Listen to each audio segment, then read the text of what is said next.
리처드 페리, 월가의 이카로스. 헤지펀드 전설의 흥망성쇠. 월가에는 수많은 전설이 있습니다.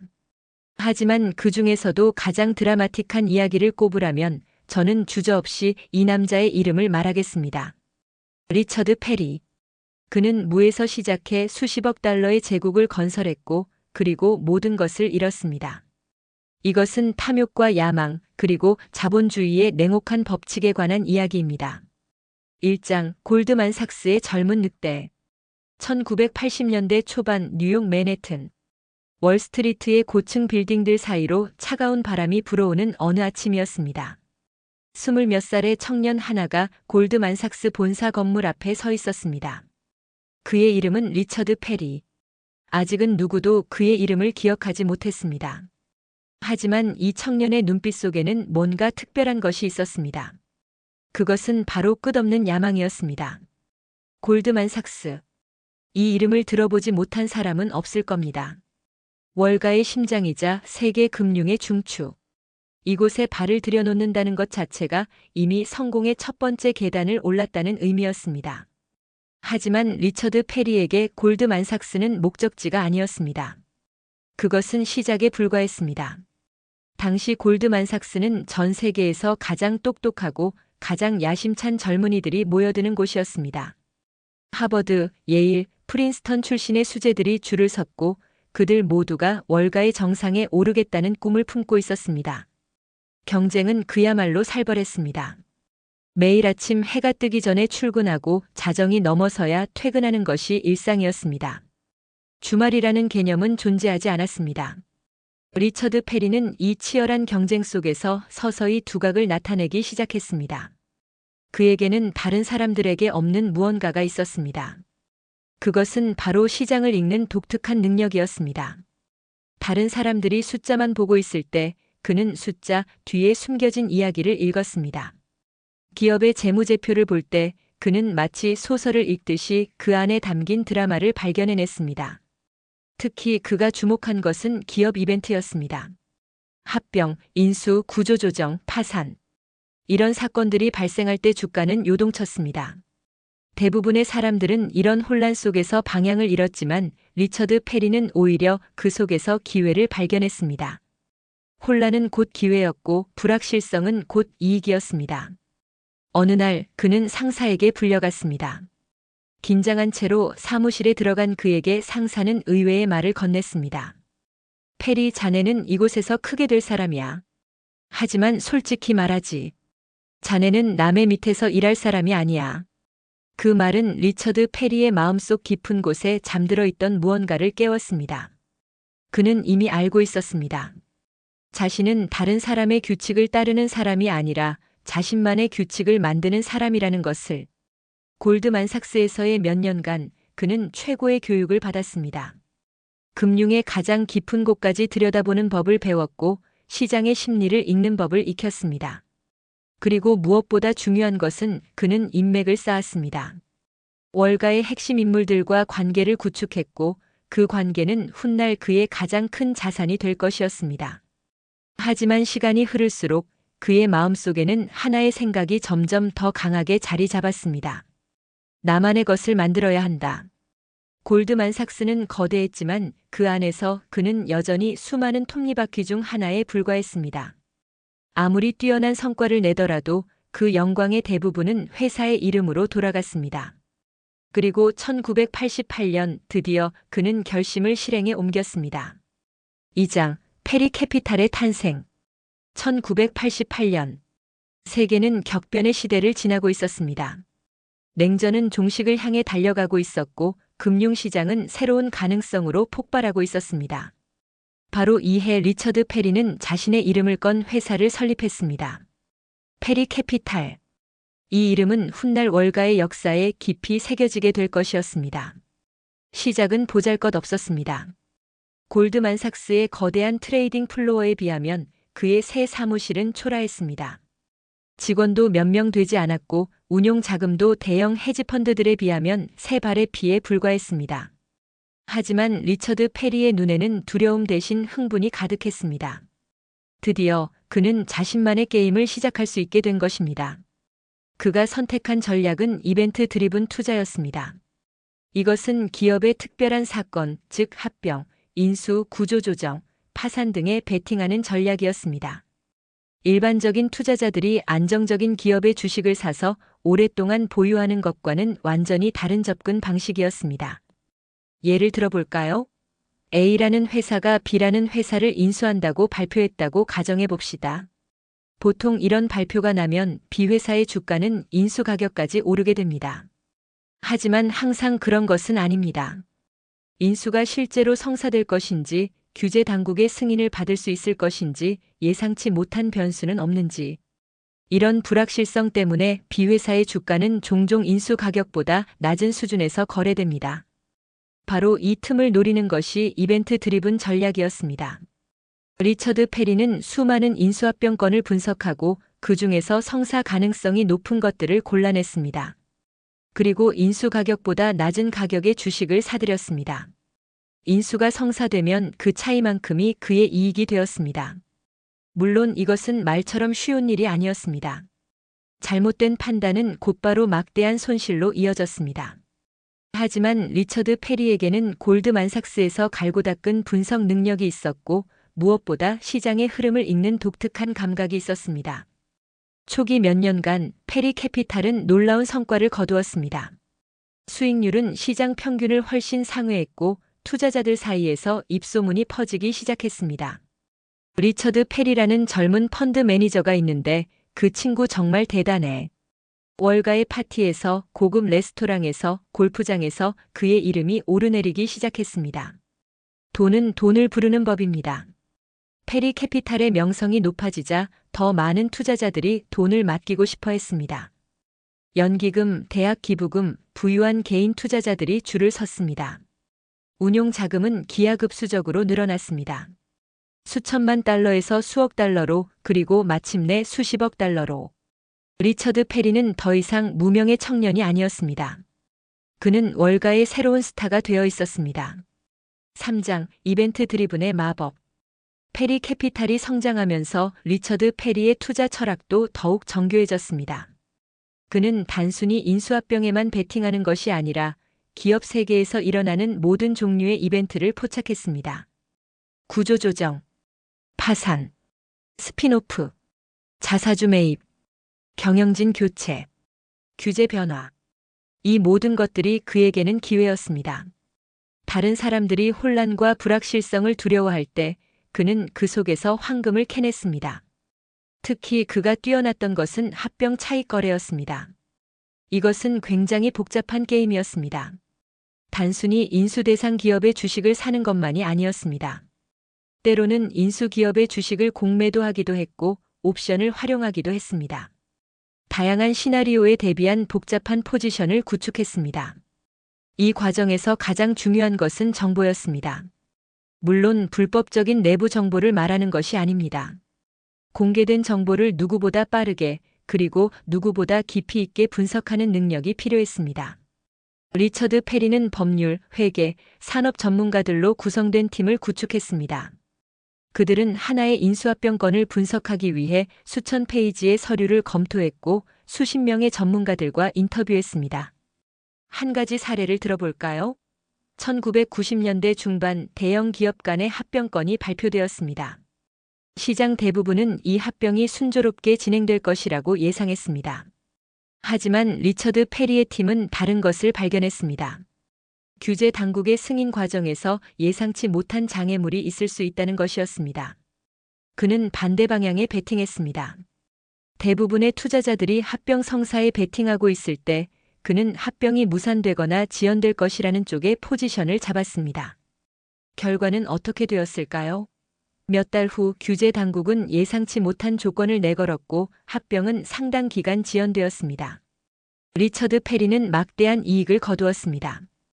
이런 성공 사례들이 쌓여갔습니다. 물론 모든 베팅이 성공한 것은 아니었습니다. 실패도 있었고 손실도 있었습니다. 하지만 전체적으로 보았을 때 페리 캐피탈의 성과는 경이로웠습니다. 연간 수익률이 20%를 넘는 해도 많았고 시장이 폭락할 때에도 상대적으로 안정적인 성과를 유지했습니다. 투자업계에서는 이런 말이 있습니다. 좋은 펀드 매니저는 시장이 오를 때 돈을 번다. 하지만 위대한 펀드 매니저는 시장이 떨어질 때에도 돈을 번다. 리처드 페리는 바로 그런 펀드 매니저였습니다. 적어도 한동안은 말입니다. 사장 전성기 월가의 거인. 2000년대에 접어들면서 페리 캐피탈은 명실상부한 월가의 거인으로 성장해 있었습니다. 운용 자산은 수십억 달러에 달했고 리처드 페리의 한마디 한마디가 시장에 영향을 미쳤습니다. 그가 어떤 주식을 샀다는 소문만 돌아도 그 주식의 가격이 움직였습니다. 그는 더 이상 단순한 투자자가 아니었습니다. 그는 시장을 움직이는 힘을 가진 사람이 되었습니다. 기업들은 그의 투자를 원했고 동시에 두려워했습니다. 왜냐하면 그가 어떤 기업에 관심을 보인다는 것은 그 기업에 어떤 이벤트가 일어날 가능성이 높다는 신호였기 때문입니다. 리처드 페리의 개인적인 삶도 화려해졌습니다. 맨해튼의 최고급 펜트하우스, 햄튼의 별장, 예술품 컬렉션.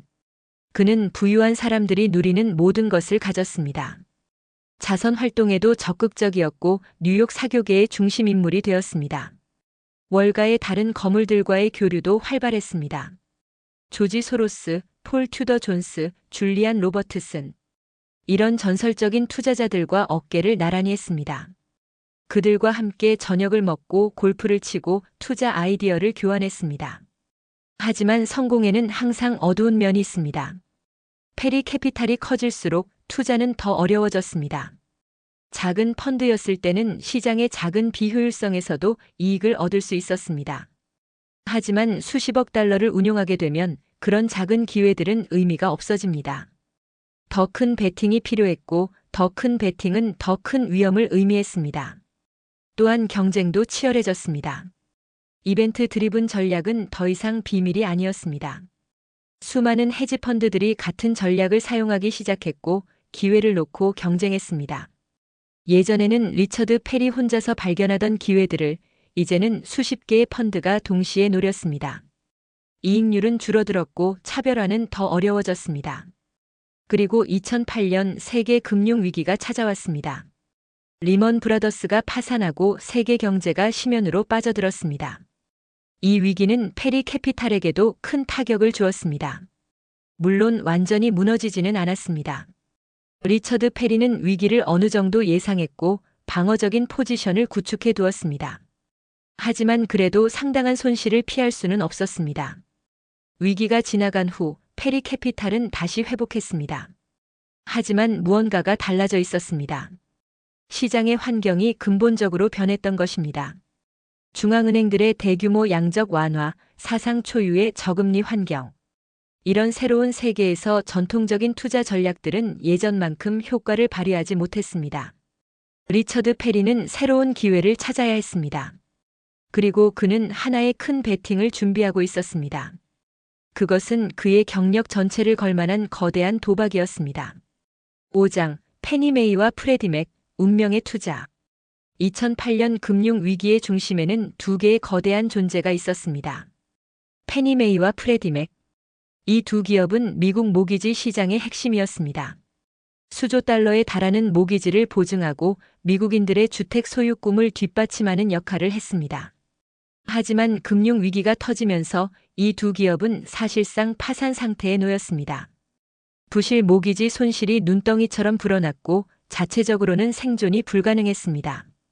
2008년 9월 미국 정부는 역사적인 결정을 내렸습니다. 페니 메이와 프레디 맥을 정부 관리 하에 두기로 한 것입니다. 정부는 이 두 기업에 수천억 달러의 공적 자금을 투입했습니다. 대신 우선주와 워런트를 받았습니다. 이 조치로 기존 주주들은 거의 모든 것을 잃었습니다. 주가는 폭락했고 배당은 중단되었습니다. 대부분의 투자자들은 페니 메이와 프레디 맥을 죽은 것이나 다름없다고 생각했습니다. 하지만 리처드 페리는 다르게 보았습니다. 그는 이 두 기업 안에 숨겨진 가치를 발견했다고 믿었습니다.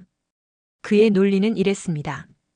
위기가 지나가고 주택시장이 회복되면 페니 메이와 프레디 맥은 다시 수익을 낼 것이다. 그리고 그 수익은 정부에 투입된 공적 자금을 갚는 데 사용될 것이다. 모든 빚을 갚고 나면 이 기업들은 다시 민간 기업으로 돌아올 것이고 그때 주주들의 지분은 엄청난 가치를 갖게 될 것이다. 리처드 페리는 이 이론에 수억 달러를 베팅했습니다. 페니 메이와 프레디 맥의 주식을 대량으로 매입한 것입니다. 당시 주가는 바닥을 치고 있었기 때문에 상대적으로 적은 돈으로도 많은 주식을 살 수 있었습니다. 만약 그의 예측이 맞는다면 그는 역사상 가장 큰 수익 중 하나를 거두게 될 것이었습니다. 그리고 초반에는 그의 예측대로 흘러가는 것처럼 보였습니다. 주택시장이 회복되기 시작했고 페니 메이와 프레디 맥은 다시 흑자를 내기 시작했습니다. 2012년 이 두 기업은 정부에 배당금을 지급하기 시작했습니다. 배당금의 규모는 상상을 초월했습니다. 수백억 달러가 정부로 흘러들어갔습니다. 리처드 페리와 그의 동료 투자자들은 환호했습니다. 그들의 논리가 맞았던 것입니다. 이제 정부가 투입한 돈이 모두 회수되면 그 다음 차례는 주주들이 될 것이었습니다. 하지만 2012년 8월 예상치 못한 일이 발생했습니다. 미국 재무부는 갑자기 규칙을 바꿨습니다. 이른바 순이익 전액 배당 정책이었습니다. 이제부터 페니 메이와 프레디 맥이 벌어들이는 모든 이익은 100% 정부로 넘어가게 되었습니다. 주주들에게는 단 한 푼도 돌아가지 않을 것이었습니다. 이것은 리처드 페리에게 청천벽력과 같은 소식이었습니다. 그가 예상했던 시나리오는 완전히 무너졌습니다. 아무리 페니 메이와 프레디 맥이 돈을 많이 벌어도 그 돈은 영원히 정부로 가게 되어 있었습니다. 주주들의 지분은 사실상 가치가 없어진 것이나 다름없었습니다. 6장 법정에서의 전쟁. 리처드 페리는 포기하지 않았습니다. 그는 이 결정이 불법이라고 확신했습니다. 정부가 일방적으로 계약 조건을 바꿀 수 있다면 그것은 재산권에 대한 침해였습니다. 법치주의의 근간을 흔드는 것이었습니다. 그는 미국 정부를 상대로 소송을 제기했습니다. 다른 투자자들도 합류했습니다. 유명한 헤지펀드 매니저들, 개인 투자자들, 심지어 일부 퇴직연금까지. 이것은 월가 대 워싱턴의 대결이었습니다. 법정에서의 전쟁은 치열했습니다. 수년간 법률 공방이 이어졌습니다. 리처드 페리 측은 정부의 결정이 헌법에 위배된다고 주장했습니다. 수정헌법 5조에 따르면 정부는 정당한 보상 없이 사유재산을 빼앗을 수 없습니다. 순이익 전액 배당 정책은 사실상 주주들의 재산을 정당한 보상 없이 몰수한 것이나 다름없다는 논리였습니다. 정부 측은 다르게 주장했습니다. 2008년 위기 당시 정부가 개입하지 않았다면 페니 메이와 프레디 맥은 완전히 파산했을 것이다. 주주들은 한 푼도 건지지 못했을 것이다. 정부가 구제했기 때문에 그나마 회사가 존재하는 것이다. 따라서 정부는 수익을 가져갈 권리가 있다. 판결은 오락가락했습니다. 어떤 법원에서는 정부 측의 손을 들어주었고 다른 법원에서는 투자자들의 주장에 힘을 실어주었습니다. 불확실성이 계속되었습니다. 이 싸움에 리처드 페리는 막대한 자원을 쏟아부었습니다. 최고의 변호사들을 고용했고 로비스트들을 동원했고 홍보 전문가들과 협력했습니다.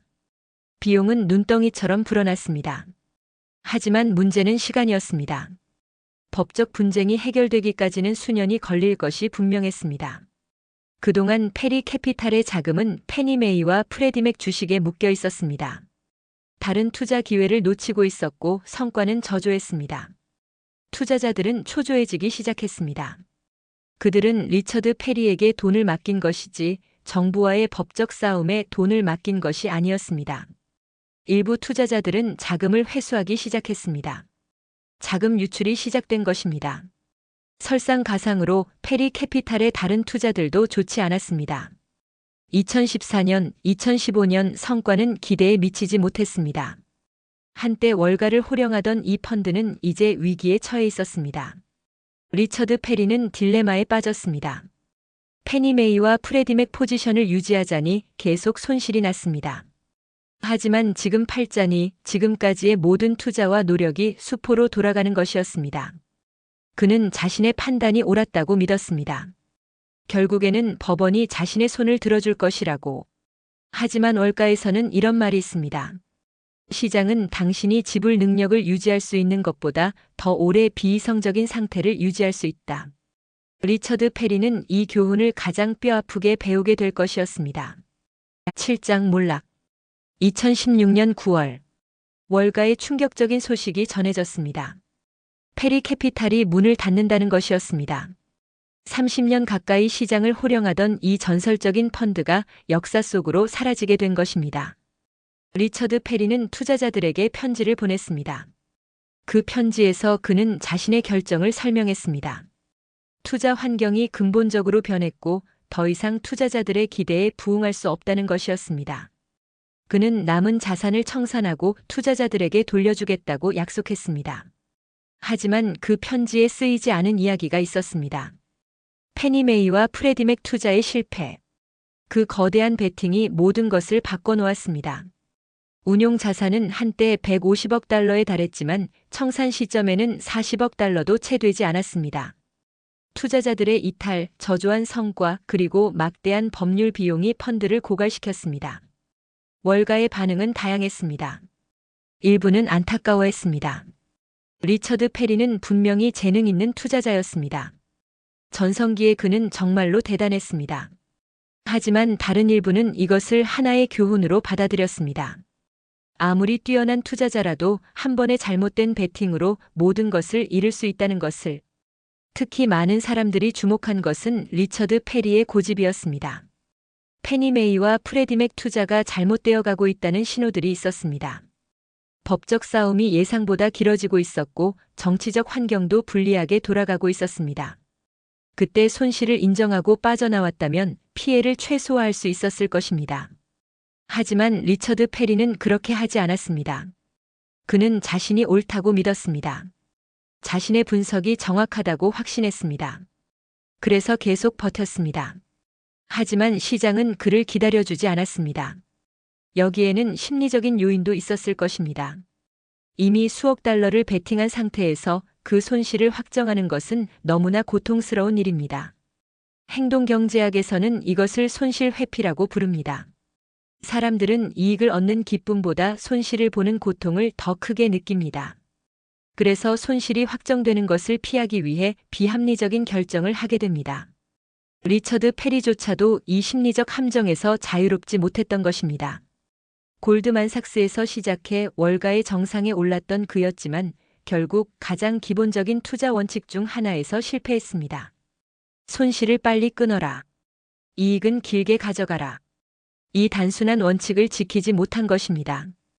8장 폐허 속에서 펀드를 청산한 후 리처드 페리의 삶은 어떻게 되었을까요? 그는 완전히 사라지지는 않았습니다.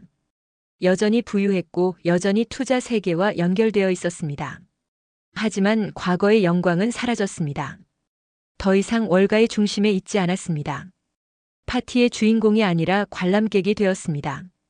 흥미롭게도 페니 메이와 프레디 맥을 둘러싼 법적 싸움은 그 후에도 계속되었습니다. 리처드 페리가 시작한 소송은 다른 투자자들에 의해 이어졌습니다. 2017년, 2018년, 2019년 법정 공방은 계속되었습니다. 때로는 투자자들에게 유리한 판결이 나오기도 했습니다. 만약 리처드 페리가 조금만 더 버텼다면, 만약 펀드를 청산하지 않고 계속 유지했다면, 어쩌면 결말이 달라졌을지도 모릅니다. 하지만 그것은 아무도 알 수 없는 일입니다. 역사에 만약은 없습니다. 또한 트럼프 행정부 시절, 페니 메이와 프레디 맥을 다시 민간 기업으로 되돌리려는 움직임이 있었습니다. 이것이 실현되었다면 주주들에게 상당한 가치가 돌아갔을 수도 있습니다. 하지만 이 계획도 여러 장애물에 부딪혀 지연되었습니다. 리처드 페리의 이야기는 여러 가지를 생각하게 합니다. 첫째, 아무리 뛰어난 투자자라도 실패할 수 있다는 것입니다. 시장은 누구에게도 자비를 베풀지 않습니다. 둘째, 집중 투자의 위험성입니다. 분산 투자는 지루해 보일 수 있지만 그것이 장기적인 생존의 열쇠입니다. 셋째, 정치적 위험을 과소평가해서는 안 된다는 것입니다. 페니 메이와 프레디 맥 투자는 순수한 금융 분석만으로는 예측할 수 없는 정치적 변수에 의해 좌우되었습니다. 9장 교훈. 리처드 페리의 이야기에서 우리는 무엇을 배울 수 있을까요? 첫 번째 교훈은 겸손입니다. 성공이 계속되면 우리는 자신이 무적이라고 착각하게 됩니다. 리처드 페리도 그랬을 것입니다. 수십 년간 시장을 이겨왔으니 앞으로도 계속 이길 것이라고 믿었겠죠. 하지만 시장은 언제나 예상치 못한 방식으로 우리를 시험합니다. 과거의 성공이 미래의 성공을 보장하지 않습니다. 두 번째 교훈은 리스크 관리입니다. 아무리 확신이 있는 투자라도 전체 포트폴리오의 큰 부분을 한 곳에 집중해서는 안 됩니다. 페니메이와 프레디맥 투자는 엄청난 잠재적 수익을 약속했지만 동시에 엄청난 위험도 안고 있었습니다.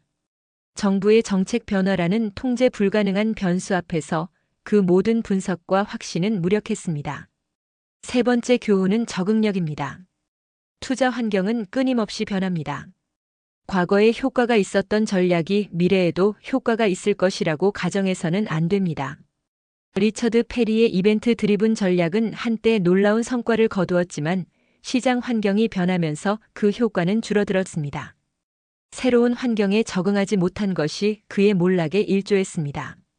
네 번째 교훈은 손실 인정입니다. 투자에서 가장 어려운 일 중 하나는 자신이 틀렸다는 것을 인정하는 것입니다. 특히 이미 많은 돈과 시간을 투자한 후에는 더욱 그렇습니다. 하지만 때로는 손실을 빨리 끊는 것이 더 큰 손실을 막는 유일한 방법입니다. 리처드 페리가 일찍 포지션을 정리했다면 펀드는 살아남았을 수도 있습니다. 다섯 번째 교훈은 정치적 위험입니다. 특히 정부와 밀접하게 연관된 기업이나 산업에 투자할 때는 순수한 재무 분석만으로는 충분하지 않습니다. 정치적 결정은 경제적 논리를 따르지 않을 수 있습니다. 페니메이와 프레디맥의 경우 정부는 주주들의 이익보다 납세자들의 이익을 우선시했습니다. 이것이 옳은 결정인지 아닌지는 논쟁의 여지가 있지만 결과적으로 투자자들에게는 재앙이었습니다. 에필로그. 월가의 역사에서 리처드 페리의 이름은 어떻게 기억될까요? 그는 분명히 재능 있는 투자자였습니다. 골드만삭스에서 시작해 자신만의 제국을 건설한 것은 대단한 성취입니다. 전성기에 그는 시장을 읽는 뛰어난 능력을 보여주었고 많은 투자자들에게 큰 수익을 안겨주었습니다. 하지만 그의 이야기는 또한 경고이기도 합니다.